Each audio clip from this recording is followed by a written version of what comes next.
Hi, Warriors. Hello, Ingmar, Steve. Hi, Blake. How are you? AJ, Bran. Hi, Kurt. Nice call. Ryan, how are you doing?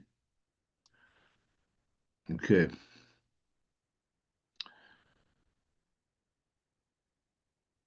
so let's take a look around here. Hey Dale, you Anybody? saw that Greg is going to be here, but he can only be here for a few minutes because he's got to drive his kids around. But he wanted to jump in and give you some quick updates, or give Go. us some All quick right, updates. go ahead, Grega. Oh no, he's not here. He's not here just yet. I'm sorry. I'm just you might, in case you missed the message, he just said he's going to be Oh, coming in. I'll let you know uh, when he gets here. And good morning, okay. Dale. Good morning, buddy. How are you? It's early, and you know how it is. You get towards the end of the week and get really Yeah, tired. tough to get up today. It was, Um, man. Anyway. yes. All right. So, hi, Ryan. How are you? Good morning. And I'm sorry, Greg had just popped in just now. He just got Oh, here. all right. I know. All Greg, right. we expected you literally 30 seconds ago. I don't know why All you're right. here now, but just No. kidding. Greg is Take here. take it away, Wizard. Yeah, sure. Mm, And good afternoon, Greg. How are you? yeah, I'm fine. Doing well, Good. thanks. I'm just these days I'm kids taxi driver, as I said. It's this time of the day when all my kids have something in the afternoon. So, Right, right. but you know how it those, is. believe it or not, Greg, those days, I miss those days, but they come and go really quick. So enjoy it as tough as it is right now. Enjoy it. Enjoy Sure, these times. sure. Thanks. So, um, the US yields are still sitting on this trendline support. We're not seeing any kind of a real break to the downside yet, but looks like that this pullback that we are currently seeing could be enough for dollar to resume lower. What we have to respect and what recently has unfolded, as you know, Dale, I was looking for some recovery on dollar index away from that 2025 lows. But now, when we look at the price action, what we have from that lows is only a three-way price. So I just have to respect what the market is telling me at the moment. And we know that in Elliott wave principle, these three-way flags suggest it's just a temporary correction.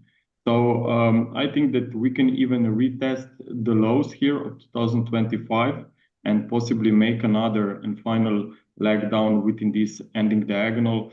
So for the near term, I think that more dollar weakness is definitely possible. Also, we are seeing euro dollar coming out of this, we can call it a bull flag here. So maybe it's still an ending diagonal slightly different than last time when I thought that maybe we have a top in place, but because we have seen only three waves down, not five waves down, I think that that's why we should stick with the bulls for now, because always when we try to identify any kind of a reversal, especially significant tops or bottoms, should be identified only when we have five waves in the opposite direction. But for now, that's clearly not the case here. So I like euro dollar. I also, if we take a look here on a smaller time frame, we can clearly see an impulsive recovery from that lows. So I think that more upside could be seen. Maybe even this week we could breach these levels around 1.1820, and then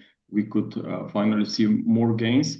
Also, some commodity currencies could still do well. They're chopping around for this week, but since RBI, as you know, Aussie have seen some push to the upside towards this swing resistance at 66.27. I'm observing the potential head and shoulders formation here. So I'm in the camp for more upside here as well. And if we see some dips, watch out for the support, maybe around 65.75. That's what I will be watching as well. And I certainly would be expecting more gains as long as we are here trading above this invalidation level.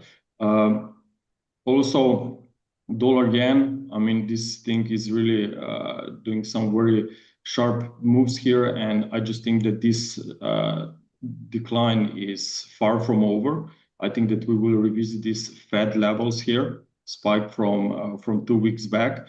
So for now, I think that selling rallies on this one makes sense here. And I think that we could see this 61.8% retracement, which, by the way, is the fib level within the higher degree triangle that I'm tracking. So 144, 145 is what I would be expecting for, especially if we see some kind of a rallies here. I think that 148 is something to watch for. It's also interesting how finally we are seeing a push to the upside on German DAX. We just broke here this corrective channel here around 24K, slightly higher. So I think that new all-time highs are here coming, but the wedge shape itself maybe is pointing towards 25,400, or maybe 25,000 could be enough. But up there towards the end of this year, I think that we will have to be very careful. But looks like that we have some very nice, beautiful price action now on a smaller time frame here. So I would be watching maybe at the next wave for retracement here, maybe something similar like this subwave 2. This could be, of course, interesting for some intraday setups to look or for longs and join this strength, especially if this wave 4 will show up while we are still trading below that highs here of 24,600. Also, what I want to talk about and look is our cryptocurrencies. So now when we have seen also the US stock market making a new highs here, the cryptocurrencies are once again very, very interesting and attractive. I'm looking here at the crypto total market cap. So it's basket of different coins, and we are just sitting and testing this trend line here. So I think that even this one suggests that we could see more strength, but we cannot rule out some pullbacks before we get finally this break to the upside. Because if you look at liquidations here I'm looking at Bitcoin, and you can see that we just cleared some orders here. Yellow color shows the liquidation pool, the highest. And here we had around 119K, 120K as well. So these kind of levels could be maybe interesting for some short-term retracements, and then we could see more upside. So on cryptocurrencies, I'm quite confident that we could continue much higher, especially after some retracements. But I think that altcoins maybe could be much more attractive now during this phase. So I'm watching Ethereum. Ethereum also made the very interesting retracement. We bottomed very nicely at this lower trend line support of this corrective channel. And if you will look at the subdivisions here, you can basically recognize 5 waves up. So that's an impulse, and that's the kind of a wave structure we want to see before we can confidently look for potential bottom here and completion of this correction from all-time highs. So I'm observing these levels around 4,100, 4,200. This could be quite interesting, in my opinion, to join this trend, while the market obviously then should stay above this invalidation level here. So as long as we are above this, all of the recent swing lows that were established, some last week, some even 2 weeks back, I think that we are here in pretty nice risk on mode, and opportunities on different assets could really start showing up here.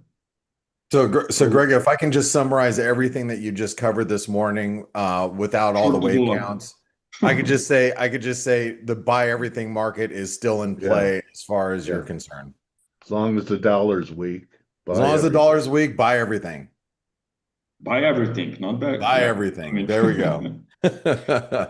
I mean, definitely it looks very, very interesting. And as I said, for me, the most important here is that was some kind of a pre-wave rise, and I just have to respect that the higher degree trend, downtrend is still here. But if we breach 98.60, then of course I will be wrong on this call, but then I think that it will be a very tricky situation, because dollar could then just stay somehow neutral for a bit longer.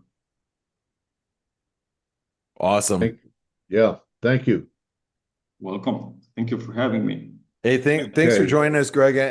And I know since I'm going to be out of town next week for a period of time, Greg is going to be joining us next week. He also provides the Elliott wave analysis, updates all of our instruments, like 30 of our instruments every single day on ForexAnalytix. So make sure you are a part of our community so you can get his analysis every single day. So thank you, Grega. Greg, I just have one Thank you. question. What changed your mind from last week when you were showing an uptrend in Euro that was on the verge of breaking down and you were negative? So what was the action in the last 5 days or so that changed your mind? Uh, the the most important was an impulsive five-wave rise on a smaller time frame from 1.1640 low, which was, I think, last Thursday. So from that area, we have seen five waves up on a smaller time frame, which leaves a three waves behind from the highs. And this means that most likely we are still in bullish sequence. Okay. So if you don't learn how to change your mind, you won't have any change left, right? So yeah, that's a perfect example of someone not being stubborn and assessing and reassessing. And that's why I asked the question is, what was it that got Grega to change his mind? It's always Elliott wave structure that'll do it, not Yeah, just yeah, not just an opinion. yeah, of course. I mean, I'm following the market. It's not the market that follows my wave count. I have to adjust if needed. Oh, well, maybe one day, huh? We can hope, huh? Yeah. All right. Thanks, Grega. All right, let me get back to Ryan. So I love Ryan, it when now that you heard this, where should we buy FX? I love it when Greg goes on because you always have one more question. You're like Columbo. Oh Just yeah, one more thing. yeah, oh yeah. Can I just ask you one more thing? I can't believe you know that show. Anyway, that's pretty good. So then that means that we should probably be looking at EG, that the pullback that we had yesterday, that now we're going to do it, that we're going to blast to new highs. I didn't buy it yesterday. Um, what are you doing? I'm still short a little Aussie. Now I know where to cover. I was looking for something bigger, but we'll see. And of course, that probably means that this might be a good sale in Canada. What do you think? Yeah, that's a significant looking top there, isn't it? A pretty Yeah, solid top. Um, yeah. if it gets back under 139.30, then the air's going to come out the tyres, and we probably see another move down to 139. But if it holds this 30 area, then has another go at that top. I think that's the top that goes, and I'll probably looking to do a bit of a break trade on that one. Try and knock a bit out on the short term and fold some into my core longs. Okay. And you agree with Grega now that we've gone down here. Now we are trying to hold this 6.5 level. Um, so even Grega is looking for maybe a sale on a rally. Now that you're out of yen, I assume you are. Yeah. Um, are you leaning more towards if we get a rally that you're a seller now?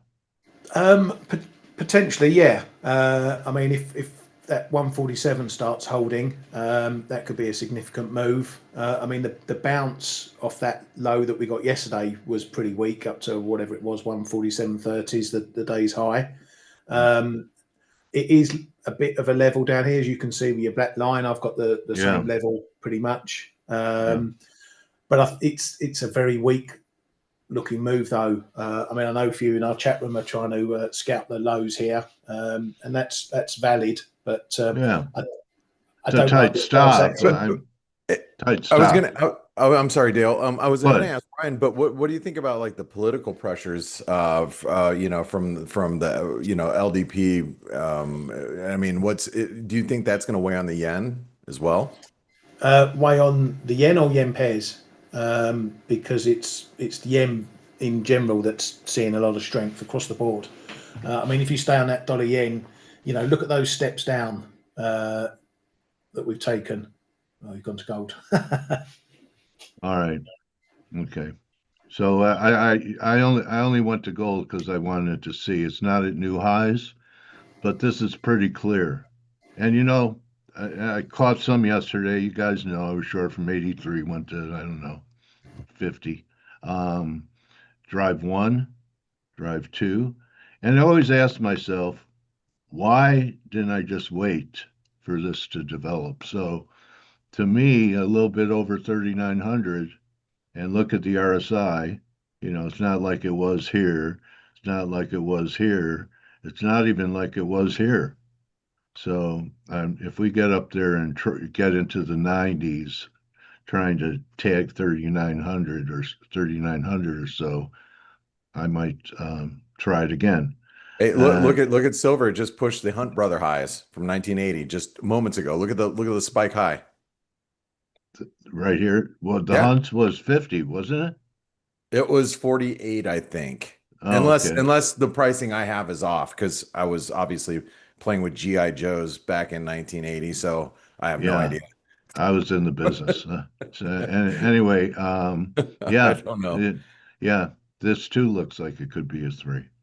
You know, he didn't comment on metals, but I mean, if we're going to have the Dixie go to 94, sure going to make it hard to get a correction out of um,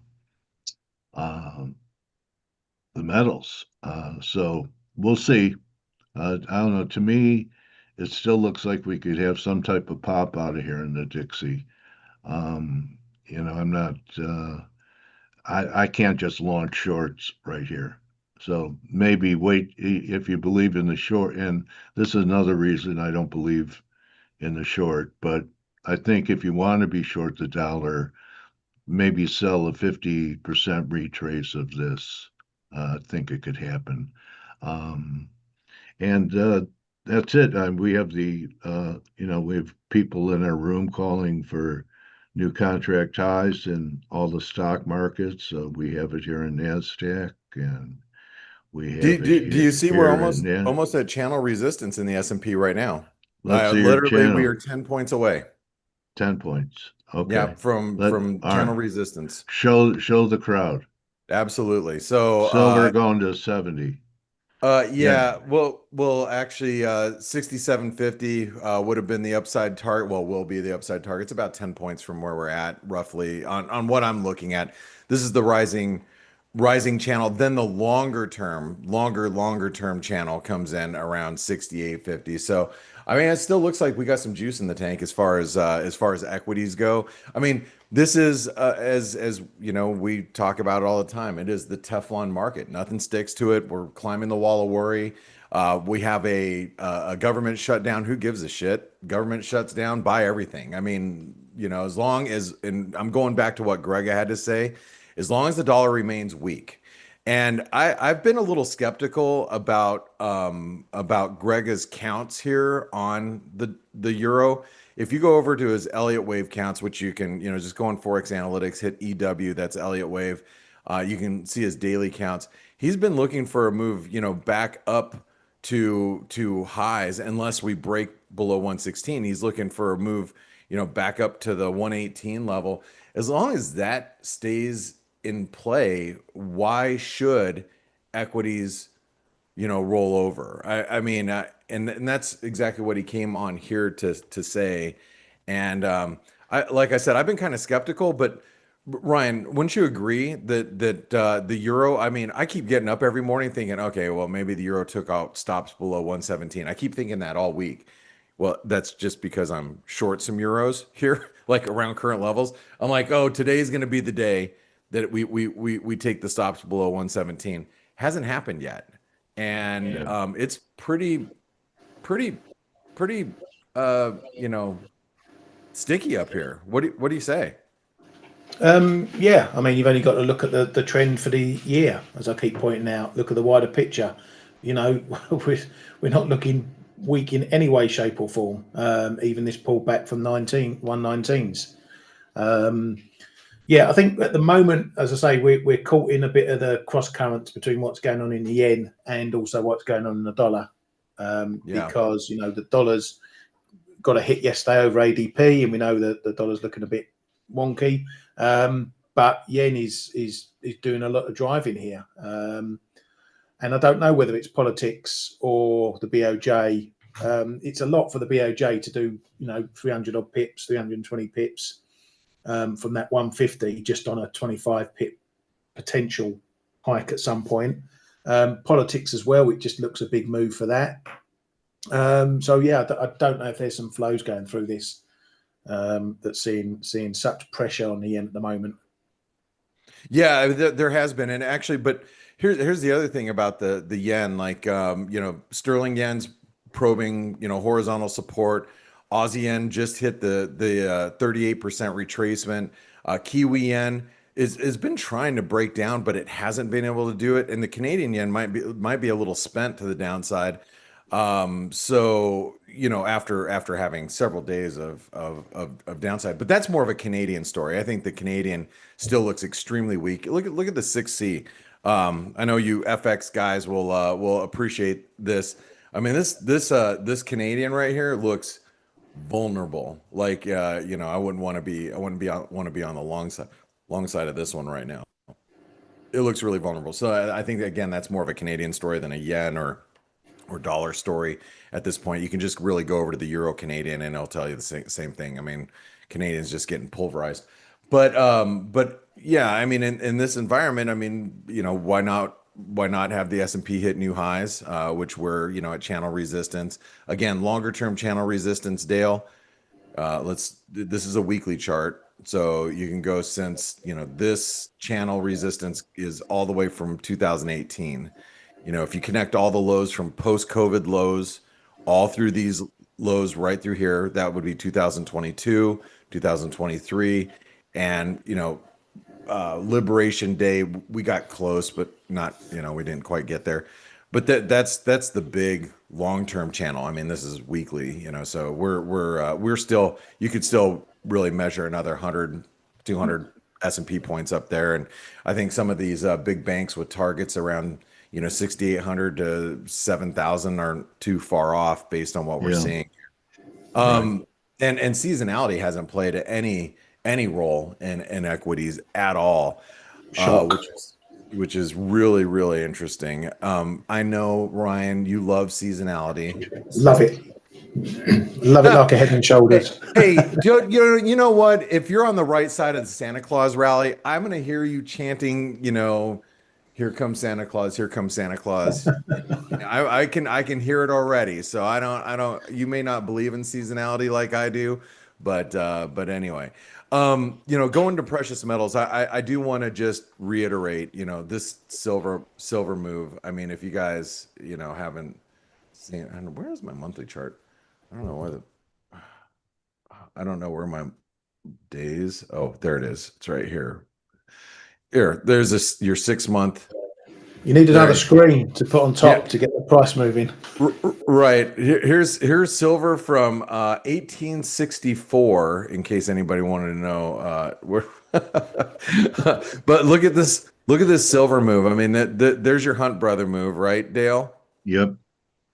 There we are right now, and this is the post GFC move. So which took us to 49.83. So silver is up at really, really key levels. And I made this point on the Trade-Off Show, which is, the show that I do with Chris Weston from Pepperstone, the Australian show. I made the point last night. Look, if you were trading back in 2011, we had the same argument about silver and going higher, the dollar going lower, post GFC, all the central banks are throwing liquidity at the market. It's the same argument that you have today. The only difference is gold is much higher than where silver was back then. You know what I mean? So you look at where gold was at back in 2011, and you can see silver is, just it's trying to play some catch up. So that would be my biggest argument that, silver finally does crack the 50 level, is that maybe it does play a little bit of catch up with So what with would it measure? Is that a $46 move that you would tack on top of 47? I don't know, Dale. I mean, I don't know. I mean, I gives would you put it this way. 93, We get above 93. 50 and there's no freaking way on the face of this planet I would be on the short side. And I Yeah. think that you're long only while above $50. I mean, because if we spend any length of time, like let's say a day, 2 days, 3 days above 50, you just get long and stay long. You hold your nose, close your eyes, and as long as it's above 50, you just I don't know how to measure that move. I mean, what do you go? Okay, well, maybe we're going to 80. I mean, something like this. I mean, That's what I mean. Yeah. yeah, I don't know. I mean, it's really hard to gauge. And again, we all have the argument. We all understand what the argument is, and it looks like it could do something chaotic like that. Hey, since we don't have weekly unemployment claims, and that's gone out the window. Is Jack coming in? Yeah, Jack, he is. I'm actually gonna look for him right now. He should. I've already texted with him this morning. So, Okay. yeah, you guys stick around. Jack Fitzpatrick. Just to some of you know the story, but for those of you that do not, Jack is his. Oh, he's here right There now. he is. So There he is. I'm gonna promote him. So he'll be joining us in just a few minutes. So Jack, you just have to hit accept. I'm gonna promote you into panelist. Jack is my son's girlfriend's father, and we have a funny story. I'm going to tell you guys all the story about how we were supposed to meet about 12 years ago, but never did. So I'm going to go and I'll tell you guys about that here in a second. So make sure you all stick around. Jack was the head of FX trading for big Wall Street bank, one of the top Wall Street banks in New York City, and he'll tell you about some of his history. Dale and him are probably going to be able to share some really good similar stories. So make sure you all stick around for that. It's a man with a wealth of knowledge, and I'm going to tell you guys a little Tesla story when he comes on. But before I do that, I want to ask Ryan. Look, we're trying to navigate through today, and FX has been pretty quiet. I think the markets are looking past the shutdown, but also, trying to figure out which direction to take the dollar. How do you feel about where we're at right now, and what are you looking to do today? I think we're just in a bit of what happens next mode at the moment with this shutdown stuff. The market's still thinking, yeah, maybe it's going to be just over in a couple of days, a few days, a week. But if I think there's no movement by the end of next week, the market might start getting a little bit antsy as to how long it's going to drag on for. But right now, yeah, we've got euro dollar stuck in the mud. We've got dollar yen moving. It's just nudging up to have a little test of that 147 now. So a good few pips been made in our chat room. Good to see. We were laughing in the chat room earlier. All the analysis is sounding like stuff that still can't do something. This dollar CAD still can't break the highs. Euro dollar still can't move up. Euro sterling, Aussie dollar can't break up. It's all still can't. So there's a lot of pairs close to levels that if they do start breaking, we should get some decent moves. But if they can't, then we're stuck in a box. Go on, what's that one? Is that the that's the loony and tea and saucer? Is it? Tea and biscuits cup. But yeah, I mean, but here's the thing about the loony. I mean, it looks weak. I showed you the 6C. I mean, the Canadian contract looks like dog shit. I mean, but frankly, some of these dislodge, as you're pointing out. I mean, we could get some pretty good moves because traders are. It's not. The government may have shut down, but the trading community has not. We're all sitting at our computer waiting for the one domino to fall. So when one domino falls, they all start falling. So this is where you can get like that cascading type of move if something dislodges, and that's why I think it's important that you're hearing what Ryan says we have to be on our toes today. Yeah, And it's go about ahead. looking at your levels, seeing what, like dollar CAD. You know, if we go for another move on that high, there's a good chance it breaks, and if it breaks, it's going to likely kick on, and then we might be up at 140 and testing some of the big stuff up there. So if things are not moving now, you've got to be ready for when they do move. Absolutely. Absolutely. And real quick before we bring Jack on, Jack is already here. Steve, I know we didn't get a chance to say hello, but yeah, I know you're a big fan of Roman, and his girlfriend's father is joining us today.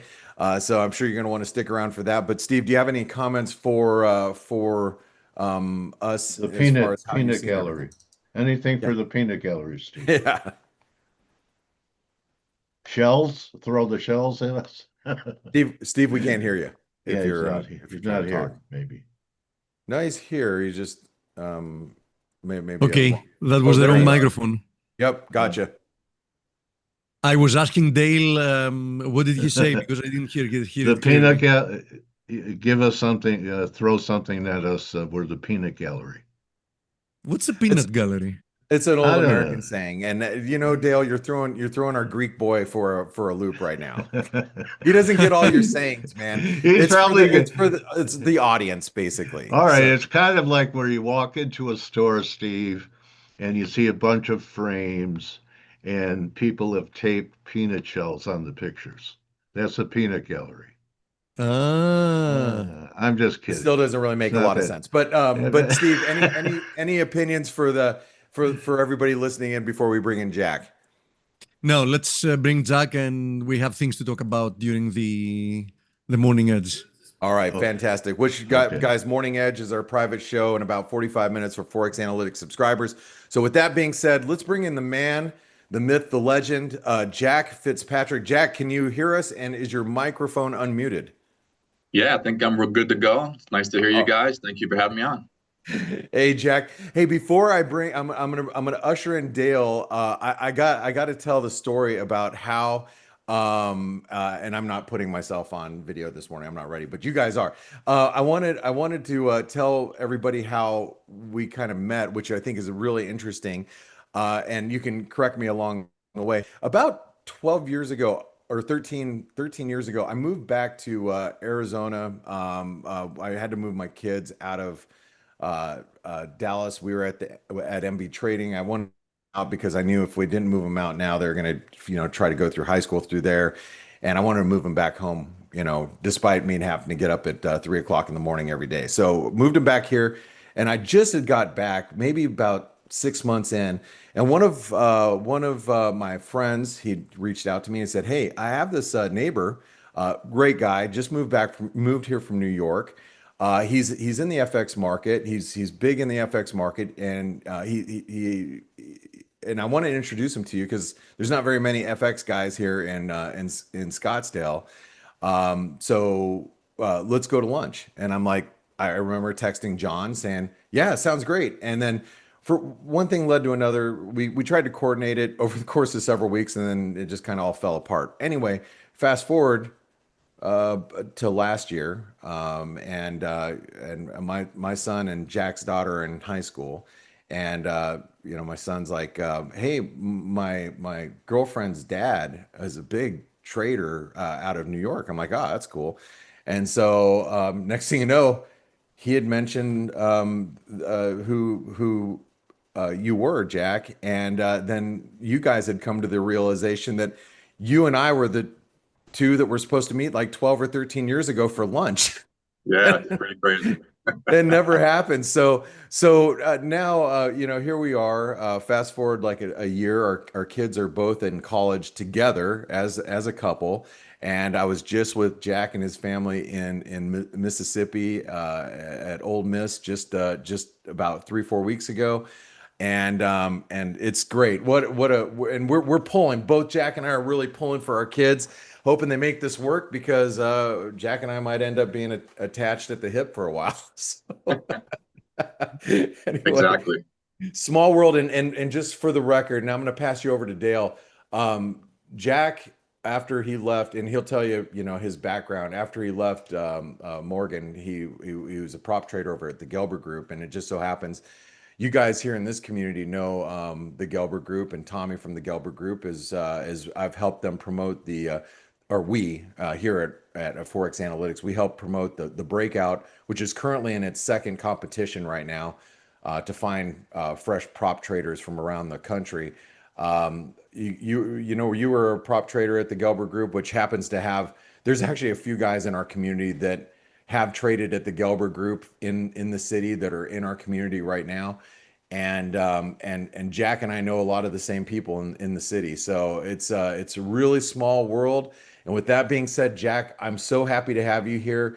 Your experience is, you have more experience than so many traders, and I think you have so much to share, not only with our community but with traders around the world. So I'm going to pass you over to Dale. Dale obviously has been with us since the beginning, and Dale has a boatload of experience as well. So I'm going to let you two run with it. So I'll be right here. But Jack, welcome to the show. Thanks a lot. Appreciate it, Blake. Great to meet you, Jack. Nice to meet you too, Dale. Good morning. All right, so let's get in the time machine together, all right? I know it's early, but let's do it.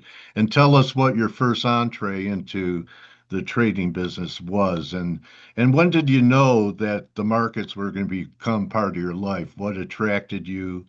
How old were you? And what was your first gig in the business? Yeah, well, let me correct Blake. Unfortunately, I was not the head of the foreign exchange trading desk at Morgan Stanley. I was an executive director there on the spot desk. So I just want to clarify that for transparency.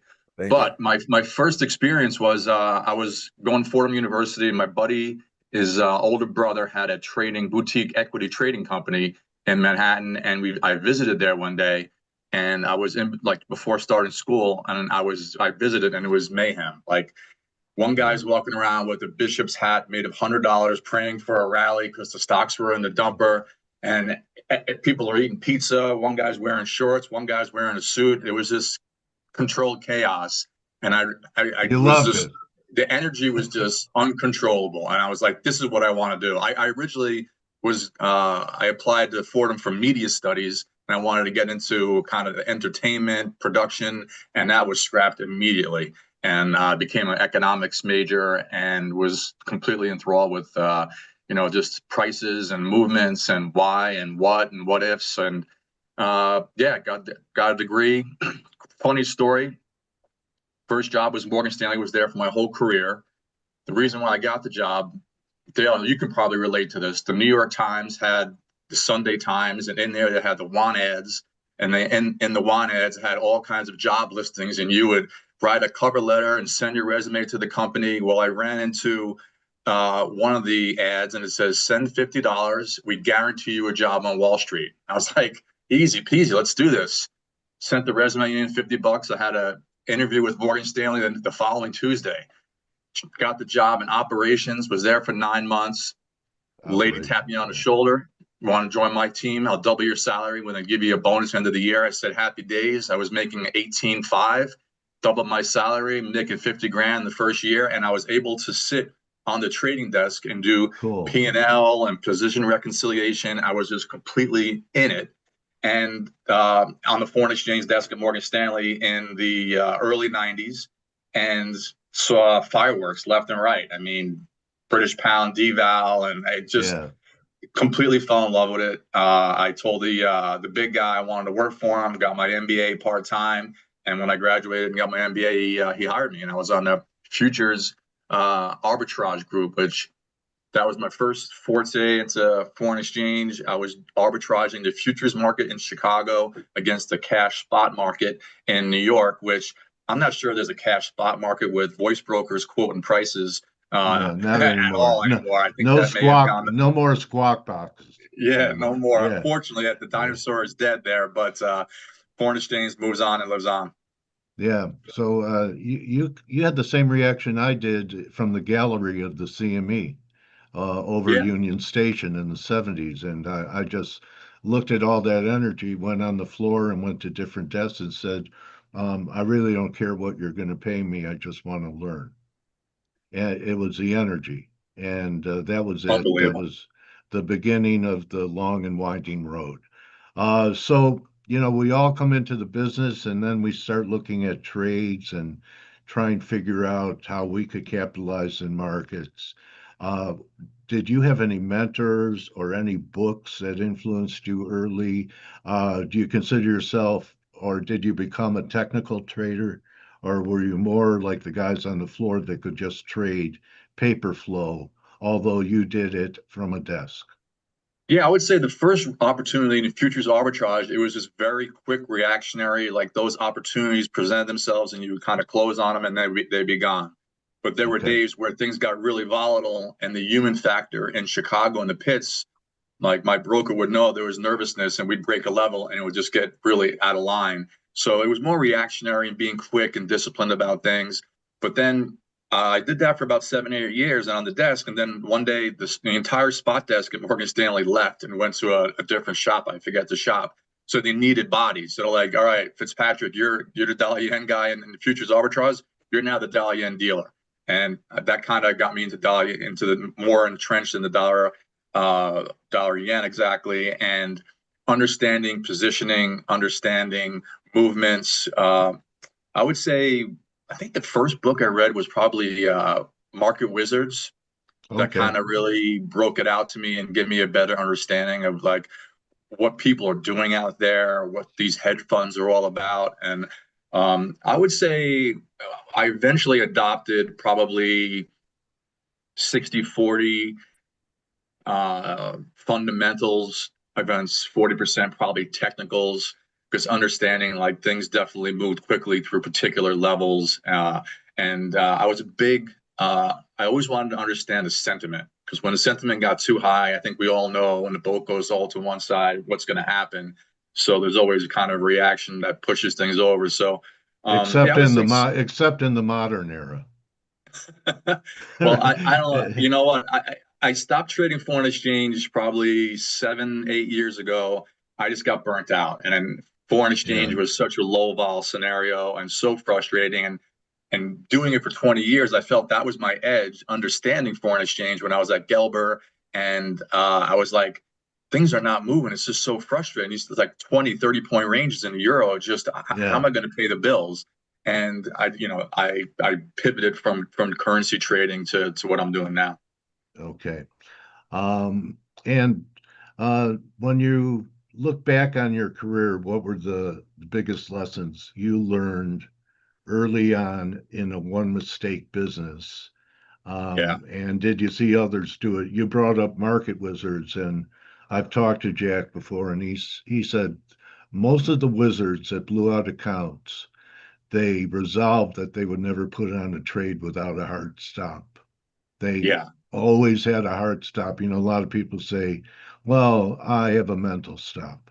Well, you can go through a lot of mental duress with a mental stop. So, biggest lessons for people maybe thinking about breaking into this business. Yeah, I would say the biggest lesson and the highest priority would to have discipline, and like you said, to have concrete stops, call it a day.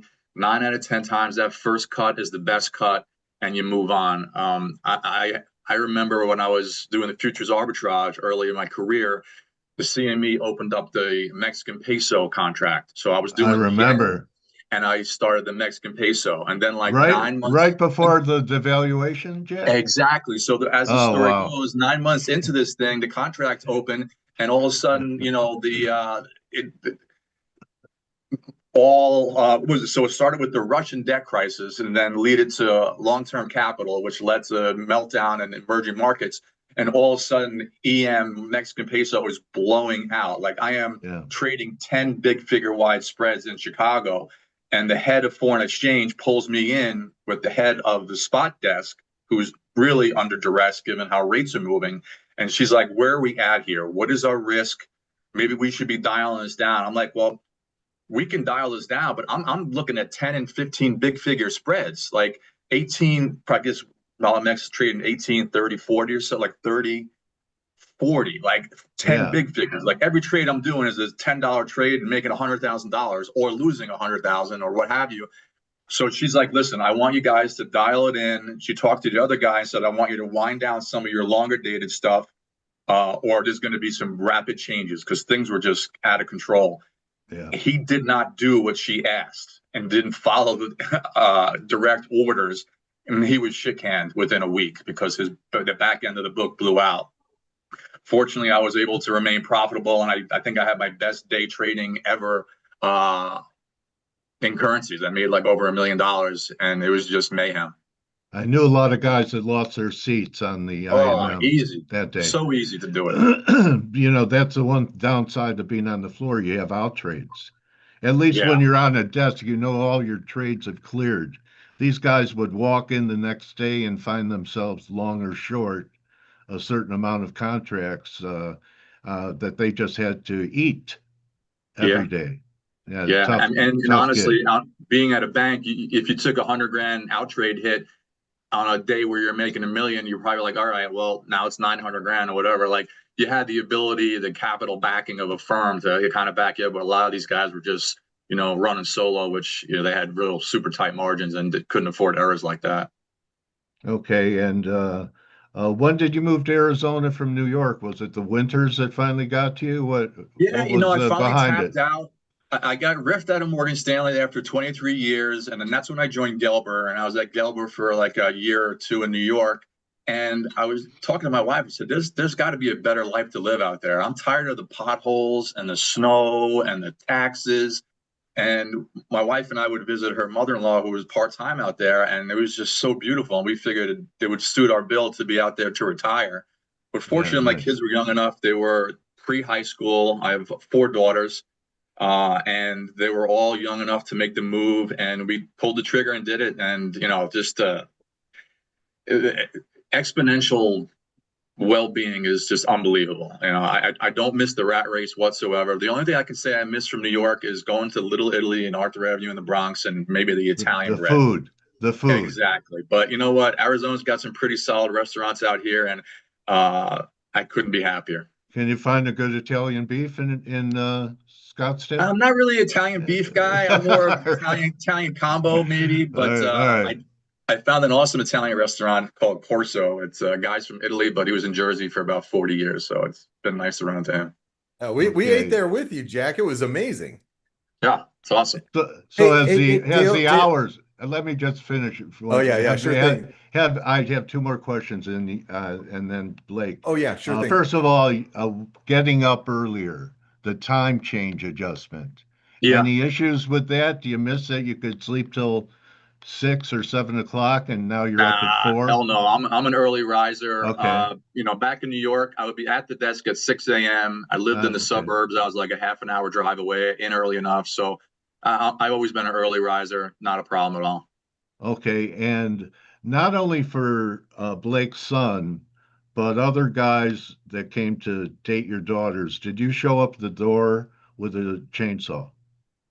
No, but I threatened all of them with my my handgun. I had my Glock ready, and I was going to clean it at the kitchen table. But one day I did walk around with it holstered, and my daughter had almost a heart attack. So it's a great story. The apple doesn't fall. I let them all know that I am very, very First Amendment #2. Okay.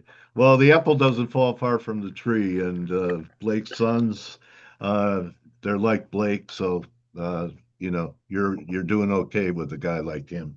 So yeah, no Blake, you know, it's really nice to meet you, Jack, and you want to share just one more war story.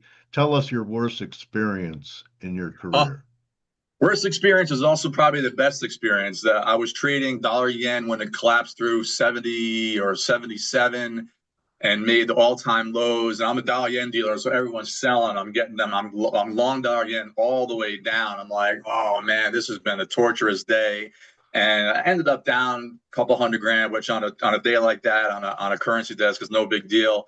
But you know, it was painful to deal with and comprehend, but I felt like I did a good job. And at the end of the day, I was still long dollars, and I bought a no touch downside overnight, or 1 week no touch, and the BOJ came in and ripped it 7 big figures back higher. So I made all my money back and then some. So it was a good turnaround. And it was actually on St. Patrick's Day where they came in. So I had a couple of Guinness and I was enjoying my take profit as things ripped higher.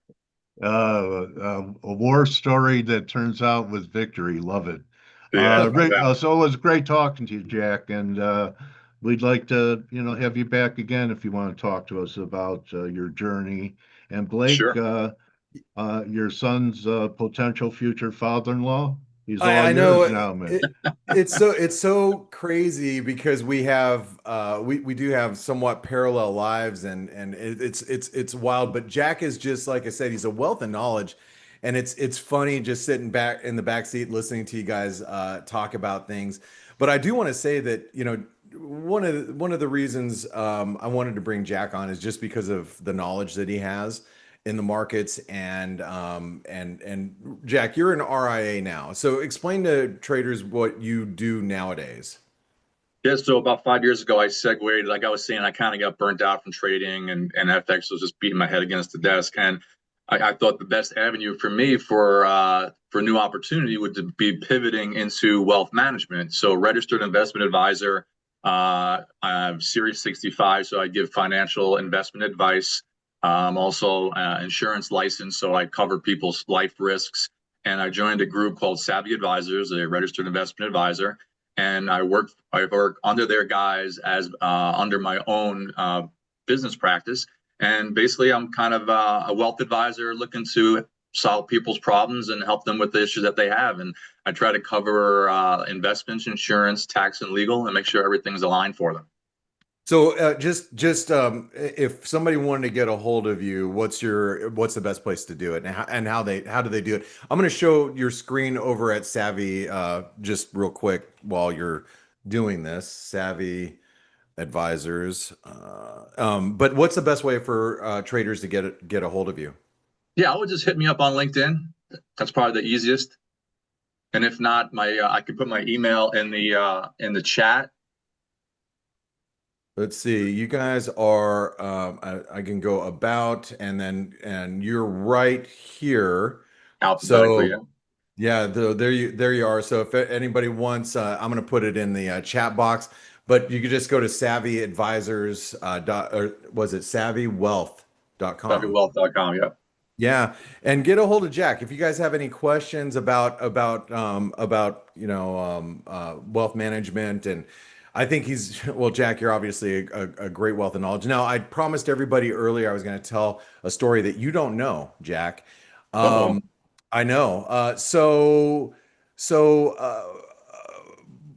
your wife and my wife and your daughter and my son, they took a trip to Mississippi for orientation. This is about 4 or 5, 6 months ago. And I guess about 4 or 5 months ago, and they were all in Mississippi together. And my wife contacts me and she goes, "Blake, Jack's buying Tesla right now."